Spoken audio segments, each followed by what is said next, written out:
I offer a 30-minute introduction, and that introduction is an opportunity for someone who's interested in my services to get to know me, and also for me to make sure that that individual's issues that they're bringing forward fit within my scope of practice. So I am a licensed counsellor in the province of BC, and I practice across a number of provinces across Canada as well.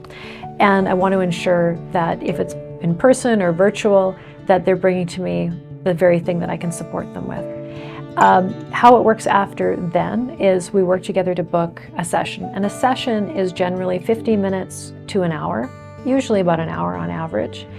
And we can book that together, and then we'll meet either virtually or in person. I see a lot of people virtually. It's very popular, given that schedules can be very challenging. Sometimes people want to meet at a break during their workday, or they want to meet in the evening, and traveling in distance and childcare can sometimes be a challenge. I see people either by video, in person, or phone, and I do couples work actually by distance as well. And so that can be really helpful for people that I'm either not in proximity to, or again are running into childcare or other issues that need to see me by virtual. There's very little difference in terms of outcomes for those different modalities. I often get asked what's best. The truth is, it really depends on you and what your interests are. So some people very much like to be on the phone because they want to go for a walk while they're talking to me on the phone, or they want to be able to move around, that's important to them. Or they want to drive somewhere away from their family and park safely and then be on the phone because it gives them that chance to have some distance. So it really just depends on the individual. In terms of the number of sessions that I see people, well, that really ranges. A lot of people come in with an acute issue.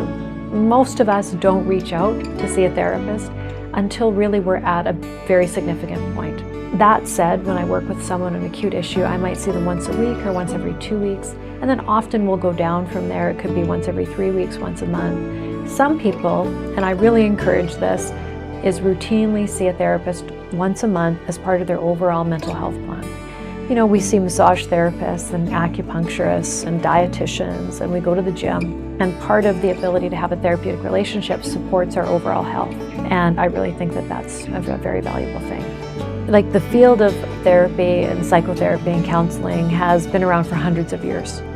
And it's in many ways probably never been more important than it is today, because we as a species and as a culture and a community are largely disconnected from community. We're disconnected from one another, and we tend to really believe that our issues are being experienced in isolation. You know, the Buddha said thousands of years ago, to be human is to suffer. We are all in this collective place of suffering. It doesn't have to define us, and it doesn't have to isolate us.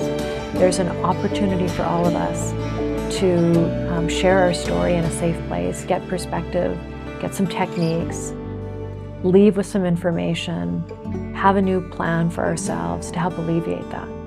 And I think that that is a really vital thing that we need in our lives.